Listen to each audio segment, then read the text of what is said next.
देश का political show देख रहे हैं आप, जिसका समय है 12 से 2। मेरे साथ वरिष्ठ पत्रकारों का पैनल यहां स्टूडियो में लगातार बना हुआ है और अब बात कर लेते हैं संसद की, जहां सुरक्षा में चूक के मुद्दे पर बवाल लगातार जारी है। आज भी संसद के दोनों सदनों में हंगामा भारी हुआ है। आखिर दोनों सदनों की कार्यवाही को स्थगित करना पड़ा। इसी हंगामे के चलते पक्ष विपक्ष की तरफ से बयानबाजी हो रही है। हर कोई दूसरे को कटघरे में खड़ा कर रहा है, लेकिन नतीजा ये है कि हल निकल नहीं पा रहा। सुरक्षा के विषय में जो भी कार्य योजना बनाएगी वह संसद बनाएगी, आपसे विचार विमर्श करके बनाएंगे और ठोस कार्य योजना बनाएंगे। पूर्व में भी ऐसी जब घटना घटी थी, जब तत्कालीन अध्यक्षों ने ही उस पर संज्ञान लिया था और उस घटना पर कार्रवाई की थी। प्रैक्टिकली सर, ये सेशन जो चल रहा है ये 17वीं लोकसभा का अंतिम सेशन है, जो बाद में होता है वोट ऑन अकाउंट पर होता है, इसीलिए चर्चा करना चाहिए। बहुत महत्वपूर्ण बिल भी है, वो भी कुछ विषय उठाते तो हम सबके चर्चा के लिए तैयार है सर। तो इस तरीके से हंगामा खड़ा करना, जब आप इतने बार बार निवेदन कर रहे हैं। देखिए, गतिरोध इसलिए बना हुआ है क्योंकि विपक्ष ये मांग कर रहा है कि सरकार संसद में बयान दे, लेकिन सरकार की तरफ से लगातार कहा जा रहा है कि पहले जांच पूरी हो जाए, तस्वीर साफ हो जाए, उसके बाद ही इस मामले पर बयान दिया जाएगा। यह बड़ा दुख होते हैं कि हमारे इस सदन में पहले भी ये हमला हो चुके थे और उस समय हमारे गृह मंत्री लालकृष्ण आडवाणी जी थे। उस समय सदन में एक बार नहीं बार बार बारीकी से सारे जवाब दिए गए और उन्हीं के पद पे आज आए हैं हमारे गृह मंत्री अमित शाह जी और चुप्पी साधे रहे। प्रधानमंत्री जी को इतने दिन गुजारने के बाद अब अवसर मिले चुप्पी तोड़ने की, तो किसी ने चुप्पी साधे हुए हैं और टीवी में जाकर अपने बयानबाजी करते हैं। जब सदन चलता रहते हैं तो नियमों के मुताबिक बाहर नहीं, सदन के अंदर बात रखना चाहिए। दोहराऊंगी, हाउस सेशन में था एक पार्लियामेंट जो सबसे ज्यादा प्रोटेक्टेड होना चाहिए और एक संदेश भेजता है देश को ही नहीं दुनिया भर में, it's the most secure place in the country. तो अगर आप उसी की सुरक्षा नहीं कर पा रहे हैं, उसकी जवाबदेही नहीं तय कर पा रहे हैं, तो आप देश के बॉर्डर्स पे क्या सिक्योरिटी दे रहे होंगे। ये एक सवालिया निशान उठता है कि जब हाउस सेशन में है तो क्यों प्रधानमंत्री नरेंद्र मोदी जी आकर बयान नहीं दे रहे। तो आप अपनी जवाबदेही से क्यों भाग रहे हैं? आप ये क्यों नहीं बता रहे हैं कि डिप्यूटी स्पीकर की जो जिम्मेदारी होती है सुरक्षा को लेकर, डिप्यूटी स्पीकर 5 साल से अपने अपॉइंट नहीं किया है। जो जॉइंट सेक्रेटरी की जिम्मेदारी होती है सुरक्षा प्रावधान की, वो जॉइंट सेक्रेटरी की पोस्ट वेकेंट है। वो एक बहुत बड़ा सिक्योरिटी ब्रीच है और जो दिन चुना गया है, ये जो हुआ घटना, वो 22वीं साल की राह है। 2001 का जो हमला हुआ, मतलब ये एक बहुत गंभीर मसला। सवाल कई सारे आज जो है समाधान चाहिए और वही मांग कर रहे हैं। जो लोग मांग कर रहे हैं सांसद, उनको सस्पेंड कर दिया। तो ये भी एक अजीब रुझान है सरकार। इसी पर चर्चा करेंगे। सवाल आपके सामने है, संसद कांड पर विरोध कैसे टूटेगा गतिरोध? प्रोफेसर सिंह, क्या लग रहा है, सरकार की कमजोरनेस आ गई है क्या विपक्ष के हाथ में? नहीं, मुझे बिल्कुल ऐसा नहीं लगता। देखिए रोमानी जी, संसद में एक बहुत स्टैब्लिश्ड प्रोसीजर है। आप अमूमन भी देखते हैं कि जब जवाब मांगा जाता है, किसी भी प्रश्न पर जवाब मांगा जाता है, तो उसके लिए समय दिया जाता है, क्योंकि जब तक कि मंत्रीगण या जो भी जिम्मेदार व्यक्ति हैं, जब तक कि उसका पूरा विश्लेषण नहीं कर लें, उसका अन्वेषण ना कर लें, तब तक जवाब नहीं दे सकते। अब इतनी बड़ी एक दुर्घटना घटी है, जब तक उसके तह में जाकर सरकार ये पता ना कर ले कि क्या हुई, कहाँ चूक हुई, कहाँ घटना घटी, क्यों दुर्घटना घटी, कौन जिम्मेवार है, तब तक वक्तव्य कैसे दिया जाएगा? क्योंकि संसद पर दिया गया वक्तव्य सत्य के समान है और सत्य ही है, और चर्चा भी नहीं कराई जा सकती जो विपक्ष की मांग है। जाहिर तौर पर एक सेंसिटिव मुद्दा है। अच्छा। एक संवेदनशील मुद्दा है, सुरक्षा का मुद्दा है। सरकार ये कह रही है कि हम पहले हम अपना वो एक एनालिसिस तो कर लें, अपनी एक जांच तो कर लें।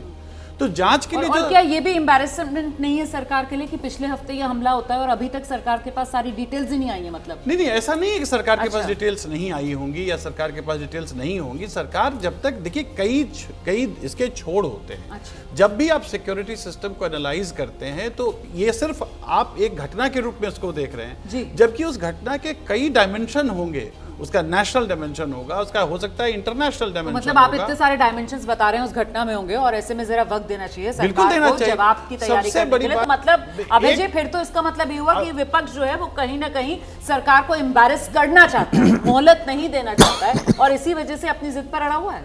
देखिए, इस संसद में जो इस प्रकार की तकरारें होती हैं, ये पिछले 5-7 साल में कोई पहली बार नहीं हो रहा है। विभिन्न मुद्दों पर इस प्रकार की तकरारें हुई हैं। विपक्ष ने कई बार कहा है कि आप इस मुद्दे पे बोलिए, इस मुद्दे पे बोलिए, आप इस मुद्दे पे खामोश हैं, ये उचित नहीं है। मुझे लगता है कि पक्ष और विपक्ष के बीच में ये जो एक बहुत तल्ख रिश्ता बन गया है, ये सड़क पे होने वाली राजनीति का एक रिफ्लेक्शन है। चूंकि सड़क पे होने वाली राजनीति बहुत ज़्यादा तल्ख हो चुकी है, मतलब जो है, इसलिए दोनों के सत्ता पक्ष में विपक्ष के बीच में रिश्ते बहुत ज़्यादा खराब हो गए हैं। रिश्ते हैं, विपक्ष को लगता है कि सरकार हमें किसी भी किस्म की कोई गुंजाइश नहीं दे। विपक्ष सत्ता पक्ष की तरफ से इस प्रकार के नारे लगाए जाते हैं कि हम एक विपक्षहीन लोकतंत्र चाहते हैं, जिसमें विपक्ष की स्थिति जो है वो केवल एक औपचारिक किस्म की रह जाए। अब इस मसले पे कहा जा सकता है, सरकार कह रही है हम जांच करके बोलेंगे, वो कह रहा नहीं अभी आप कुछ बोल दीजिए या कुछ कहिए। तो ये तो खैर इस मसले, ये दिक्कत जो आ रही है ना, ये इस दिक्कत का एक इतिहास है जो धीरे धीरे करके पिछले 10 साल से विकसित हुआ है। वरना ऐसी कोई जिच नहीं है, ऐसा कोई गतिरोध नहीं है जिसका कि समाधान न किया जा सके। लेकिन इसके लिए तो हमेशा पहले जब बीजेपी विपक्ष में हुआ करती थी तो उनकी तरफ से कहा जाता था कि साहब जो सत्ता में होता है वो बड़े भाई की भूमिका में होना चाहिए उसको, और उसको समाधान ढूंढना चाहिए। तो अब ये जो गतिरोध बना हुआ है, इसका समाधान ढूंढने की नैतिक जिम्मेदारी किस पर है, और क्या फिर ये गतिरोध ऐसे ही बना रहेगा? देखिए, सरकार जब सदन चलाना चाहती है तो सरकार लचीला रुख अपना लेती है, ठीक है, और जब उसको लगता है कि सदन चले ना चले तो उसका रुख अड़ियल हो जाता है। आप देखिए, जैसे अभी प्रोफेसर साहब ने यहाँ कहा, मतलब आप कह रहे हैं कि अभी सरकार का रुख अड़ियल है। सरकार का काम चल रहा है। अभी क्या है, देखिए जो भी प्रोफेसर साहब ने कहा कि भाई सारी जांच हो जाए उसके बाद बयान दे, ऐसा देखिए एक प्राथमिक बयान भी होता है। जैसा भी अजय रंजन कह रहे थे, जब 2001 की घटना हुई थी, मैं तो तभी पार्लियामेंट में कवर करता था, लालकृष्ण आडवाणी जी ने एक प्राथमिक बयान दिया था कि भाई इस तरह घटना हुई, बाकी विस्तृत बयान हम जांच के बाद देंगे। तो ये तरीके होते हैं कि आप कैसे विपक्ष को संतुष्ट करते हैं। आप एक प्राथमिक बयान जब आप टीवी चैनल पे प्रोग्राम में आप बोल रहे हैं गृह मंत्री जी, वही आप वहाँ बोल दीजिए, हाउस में बोल दीजिए। और ये परंपरा रही है कि जब भी हाउस चलता है तो कोई भी नीतिगत बयान या कोई भी ऐसा बयान जो संसद से जुड़ा हुआ मुद्दे का हो वो बाहर नहीं दिया जाता, वो संसद नहीं दिया जाता। लेकिन ये परंपरा लगातार टूटी है पिछले कुछ वर्षों में। मणिपुर को लेकर भी विपक्ष ने घेरा इसी भाई, मणिपुर में प्रधानमंत्री ने संसद के बाहर बयान दिया था। जिस दिन आए थे वो मणिपुर में बोले, लेकिन संसद के बाहर मीडिया से बोले, संसद के अंदर बाद में बोले जब विश्वास प्रस्ताव पर चर्चा करते समय, वो पहले ही बोल सकते थे। तो ये जो एक रवैया है सरकार का कि नहीं हम अपने मन से करेंगे, मुझे लगता है कहीं ना कहीं ये एक बाधा है। सरकार और विपक्ष के बीच में संवाद की बहुत कमी है। आज संसदीय कार्य मंत्री की भूमिका बिल्कुल गौण होकर रह गई है। एक जमाना था जब प्रमोद महाजन, मदन लाल खुराना, मुख्तार अब्बास नकवी, सुषमा स्वराज, बीजेपी सरकार में बात कर रहा हूँ, ये संसदीय कार्य मंत्री होते थे और कितना बढ़िया संवाद इनका होता था। उधर कांग्रेस के ज़माने में गुलाम नबी आज़ाद थे, प्रेमचंद दास मुंशी थे और तमाम सारे नेता थे जिनके नाम लिए जा सकते हैं। तो सरकार और विपक्ष के बीच में एक संवाद होता था, वो बैकरूम भी होता था, सदन के अंदर भी होता था, बाहर भी होता था, लगातार एक दूसरे से मिलते थे। वही लोकतंत्र की खूबसूरती। और मैं आपको बताऊं, खुराना जी ने एक बात कही थी जब वो संसदीय कार्य मंत्री बने, तो अटल जी ने उनसे कहा गुलाम नबी आज़ाद के पास जाओ और उनसे सीखो संसद कैसे चलाई जाती है। अच्छा, हाँ, ये खुराना ने बताया। और खुराना जी गए गुलाम नबी के पास, क्योंकि नरसिम्हा राव के सामने वो गुलाम नबी आजाद संसदीय कार्य मंत्री थे। लेकिन आपका आकलन ये है कि सरकार चाहती नहीं है, इसी वजह से ये अड़ियल रुख। भाई अगर आगे दो बात बोल दें गृह मंत्री जी, तो उसमें क्या सरकार की उसमें छोटी हो जाएगी। देखिए, मामला इतना आसान नहीं है जो मैं बार बार, जैसा अभय जी कह रहे थे, आप 2014 के पहले का और 2014 के बाद का जो चेंज हुआ है, 2014 से पहले सत्ताएं बदलती थी, मनमोहन जी आ गए या अटल बिहारी वाजपेयी जी आ गए, कोई भी आ गया, हमेशा क्या होता था कि सिर्फ सत्ता बदलती थी, इंस्टीट्यूशन में एक अपोजिशन के लिए भी ब्रीदिंग स्पेस रहती थी कि ठीक है आज मेरी जगह वो बैठे हैं लेकिन 10 काम हो जाएंगे, ये मिनिस्ट्री अपनी है, यहाँ अपना आदमी है, जुडिशरी में अपना आदमी, फलाना अपना आदमी है। 2014 के पहले सिर्फ it was a political change, जो मैंने अभी पहले कहा कि 2014 में it's not only political change, वो जो ब्रीदिंग स्पेस अमूमन चली आ रही थी राज्यों में, मैंने देखा है मुलायम सिंह जितना ज़्यादा काम एनडी तिवारी जी से करा लेते थे दूसरा कोई नहीं करा पाता था। लेकिन 2014 के बाद धीरे धीरे वो ब्रीदिंग स्पेस खत्म हो गई और अपोजिशन के सफोकेशन का मुख्य परिणाम यही है कि जो एक ब्रीदिंग नेचुरल ब्रीदिंग स्पेस मिलती थी अपोजिशन को वो खत्म हो गई और उसके किसी तरह बहाल होने की कोई उम्मीद नजर नहीं आती है।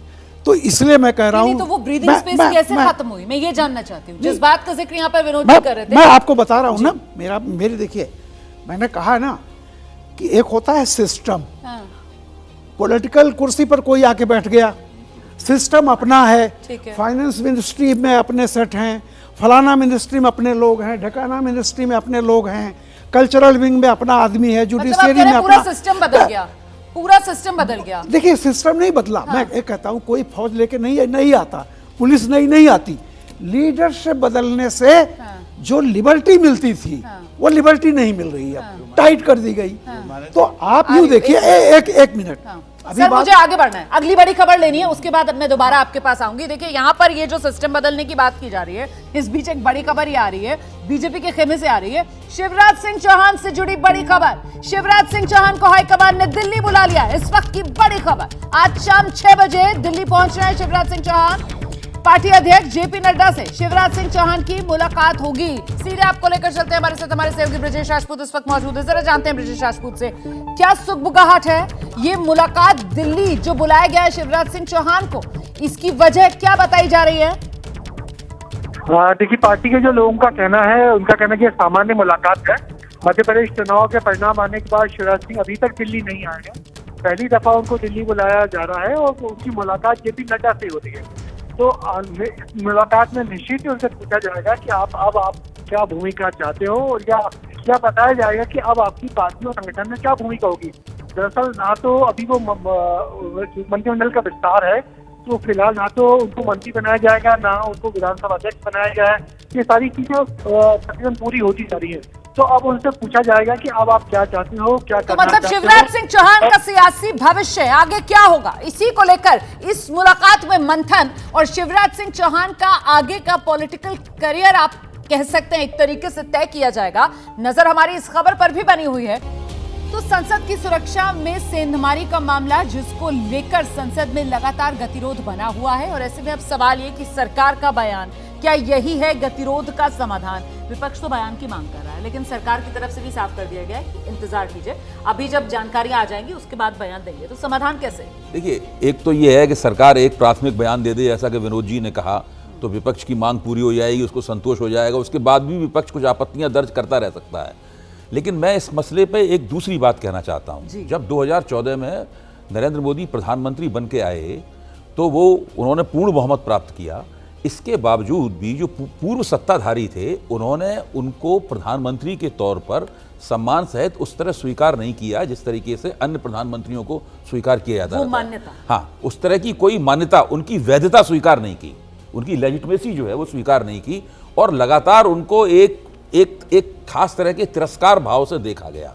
अच्छा, ये जो परिस्थिति बनी, इस परिस्थिति ने पूर्व सत्ताधारियों और मौजूदा सत्ताधारियों के बीच में संबंधों को बहुत कड़वा बना दिया।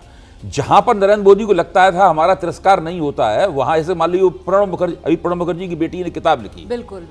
आप उसमें देखिए, जब वो प्रणब मुखर्जी से मिलने, प्रणब मुखर्जी तो कांग्रेसी थे, वो तो कभी भी भाजपा ही नहीं रहे, मिलने जाते थे तो प्रणब मुखर्जी की बेटी ने लिखाया कि ऐसा लगता था कि दो वरिष्ठ नेताओं के बीच में एक पॉलिटिकल अड्डा बन गया है।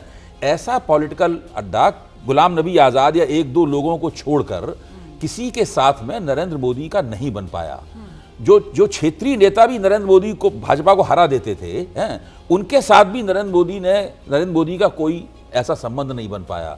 तो जो पूर्व सत्ताधारियों का, जो इसको रूलिंग क्लास बोलते हैं हम लोग पॉलिटिकल साइंस की भाषा में, नरेंद्र मोदी को रूलिंग क्लास से बाहर रखा गया, उसमें नहीं हुआ। अच्छा, अब उन्होंने बार बार चुनाव जीत के वो आ गए इस रूलिंग क्लास में, और रूलिंग क्लास में सबसे ज्यादा शीर्ष पे भी पहुंच गए। अब लगता है किसी दूसरे को चुनाव जीतने भी नहीं देंगे, ये स्थिति तो है। लेकिन इसकी वजह से जो कड़वाहट पैदा हुई, जो तलखी पैदा हुई, वो भी एक, और भी कई कारण हैं जो राम कृपाल जी कह रहे हैं, दूसरे लोग, वो भी कारण है। उसकी वजह से विपक्ष को उन लोगों ने कोई एल्बो रूम, कोई गुंजाइश देने से मना कर दिया। बिल्कुल हाशिए पर। एक और छोटी सी बात कर दूं केवल, देखिए, आप विपक्ष को चुनाव में हरा दीजिए, वो तो बात अलग है, लेकिन चुनाव में हराने के बाद भी अगर उसका सम्मान नहीं होगा, उसको गुंजाइश नहीं मिलेगी, तो ऐसी ही राजनीतिक परिस्थिति बनेगी। ठीक है, देखिए, ये विपक्ष और सत्ता पक्ष के बीच जो कटुता जो है, ये 2014 के चुनाव प्रचार से ही शुरू हो गई थी। और जिस तरह के हमले एक दूसरे पर किए गए दोनों तरफ से, वहां से इसकी नींव पड़ी। और वैसे नरेंद्र मोदी जी का स्टाइल जो है, गुजरात में जब मुख्यमंत्री थे तब भी यही था। उस वक्त भी विपक्ष को कौन सा बहुत स्पेस मिलती थी वहां पर। आप देखिए गुजरात की प्रोसीडिंग्स उठा करके विधानसभा की, क्योंकि उनका स्टाइल राजनीति का यही है कि वो अपने हिसाब से जो सोचते हैं वो करते हैं, और वो परवाह नहीं करते कि विपक्ष क्या कह रहा है, मीडिया क्या कह रहा है, लोग क्या कह रहे हैं। अब यहाँ बिल्कुल देखिए, दो अलग अलग नैरेटिव निकल कर आ रहे हैं। मतलब अभय जी ये कह रहे हैं कि साहब 14 में नरेंद्र मोदी को लेकर इस तरीके का एक्शन था कि उसके रिएक्शन में आज की स्थिति बनी हुई है, और आप ये कह रहे हैं कि प्रधानमंत्री नरेंद्र मोदी जो है, उनका जहां तक स्वीकार्यता की हाँ, बात है, हाँ। तो इस देश के सत्ता प्रतिष्ठान, इस देश के रोमानी सत्ता, जी, एक मिनट, मैं एक लाइन पूरी कर लूं। इस देश के सत्ता प्रतिष्ठान ने मुलायम सिंह यादव को भी स्वीकार नहीं किया था। इस देश के सत्ता प्रतिष्ठान ने लालू प्रसाद यादव को भी स्वीकार नहीं किया था, और इस देश के सत्ता प्रतिष्ठान ने किसी भी ऐसे नेता को स्वीकार नहीं किया जो जमीन से उठ के आया। लेकिन बाद में धीरे धीरे उन्होंने उस स्पेस को लिया और विपक्ष को भी जगह दी। मुझे लगता है कि विपक्ष और सत्ता पक्ष के बीच में कटुता का बड़ा कारण यह है कि उनके बीच जो विश्वास है वो चुनाव प्रचार के दौरान ही जो है पैदा हो गया। देखिए, मुझे लगता है, और वो अभी तक चल रहा है। मुझे ये लग रहा है रोमाना जी, सच्चाई ये है कि विपक्ष के पास कोई तात्विक मुद्दे नहीं हैं, और चूंकि मुद्दे नहीं हैं तो चाहे जैसा दुबे जी ने कहा, अगर वो एक बयान दे भी दें तो उससे उनका जी नहीं भरेगा, उसी से फिर कुछ छील के कुछ निकाल कर कुछ ऐसी बातें की जाएगी।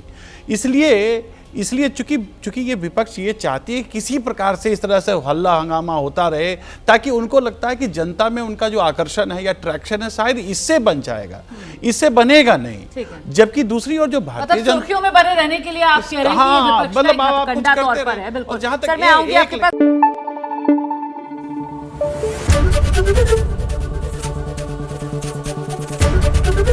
एबीपी न्यूज आपको रखे आगे।